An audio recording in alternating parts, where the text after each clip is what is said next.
Okay, this is one of the things that I can't stand about professional wrestling when the lines are blurred. All right, you see Wheeler Yuta there with a crowbar, right? And Claudio is holding up Rey Fenix. Now, the thing about this is that you don't know if the crowbar is gimmicked or not. If you don't know what a gimmicked crowbar is, where it looks like it's going to hurt you, but it actually doesn't. It's like leather or something. It's made to look like it's going to hurt you, but you don't really know. Now, here, I don't know.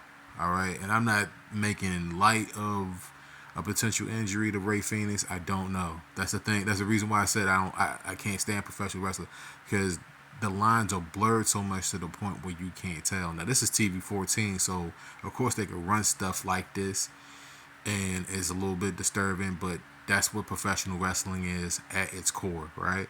So you'd be like, okay, so why are you showing this? Okay, why are you showing this? And I'm about to tell you in a second.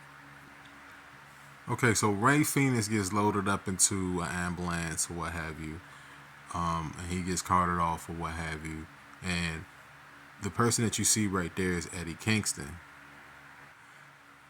Then, as the ambulance comes off, you got Renee Paquette, right, who is Jon Moxley's real life wife. All right, and I pointed out like maybe a month and a half ago, like the rarity of a backstage segment with her, the Blackpool Combat Club, Moxley, and Kingston. It's just rare that they actually make reference to it on television. They keep each other. They like Renee doesn't even interview Jon. She interviews everybody but Jon on the show.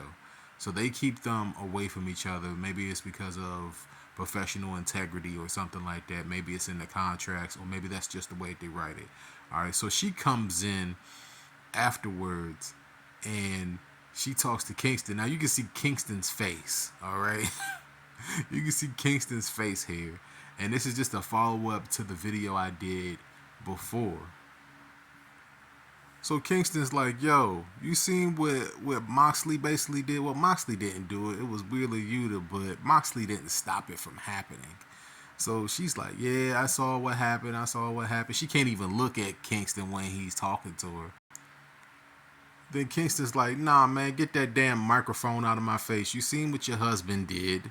You're gonna condone that. And like this is the real interesting part of the storyline, where it's like Renee, like you don't know where Renee stands on the violence of Jon Moxley. You don't know where she stands. Like, and that's something that's like it's a very interesting thing. When you really sit down and you think about this storyline, it's a dynamic of this that hasn't been asked of her. Like somebody needs to ask her of this, and Kingston's literally putting her on the spot here, which he should. He should put her on the spot, because I think that to a specific degree, at some time and point, she might be involved in the combat club at some point. They might do that. I don't know if I don't know if they're gonna do that, but it just seems like they're building towards something like that, like her turning on Kingston at some point. All right, now here's the really important part. Now, Renee, like I said, Renee can't even look him in the face. She can't even make contact with the guy. She's like shaking, or at least she's a good actress or something, right? Now, back in the previous video, which I might link to this one, right? She said to Kingston, you have to fix this. This is before he won the New Japan Championship. Like, this is like weeks and weeks and weeks. They've dragged this out for weeks and weeks and weeks now. They even took like damn near 3 weeks off, 4 or 5 weeks off from the storyline. And Renee in that video pointed at Kingston's chest and said, you gotta fix it. Well, Kingston basically says, hey, you want me to fix it? You want me to fix this? I'm gonna fix it at Stadium Stampede. So basically, he's insinuating that he's gonna hurt Jon Moxley really, really bad. All right.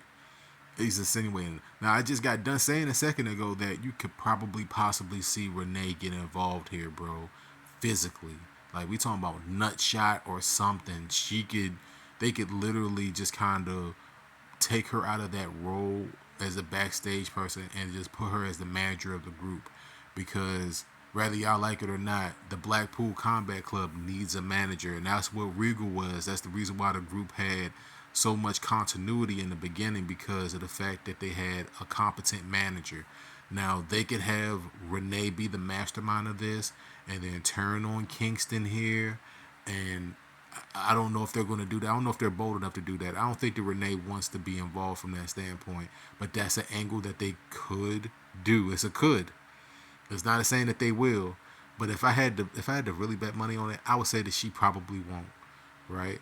That this is just a follow up to a storyline that I had to do because you had just never seen nothing like that. And then Kingston's like, man, watch, I'm gonna fix this at Wembley. I'm gonna fix it at Wembley. And then like you see the look on her face, man, like this was just so great. The crowd cheered, and this is probably one of the best parts of the show, man, because like anybody that kind of followed this, I was like, bro, are they gonna do a follow up to this? They're gonna do a follow up to this. So this is the follow up to the video that you're gonna see at the end of the video. All right. And then at the end here, you got Taz on commentary talk about Renee's doing her job. Okay, but it wasn't her job to tell Kingston to fix it. And he said, yeah, I'm gonna fix it.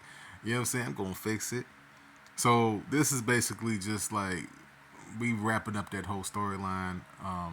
This might be the beginning of another storyline. Y'all really have to watch out for AEW because they can mix in surprises, and their surprises are pretty good. So I don't know if they're gonna do anything with Renee, like I said before, but I just wanted to follow up to that video with this video.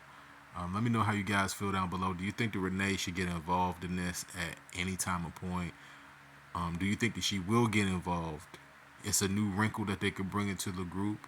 It's something that they can do with the Blackpool Combat Club, and she doesn't necessarily have to stop doing her backstage interviews. She doesn't have to do like a heel. I don't think that Renee has ever been heel, right?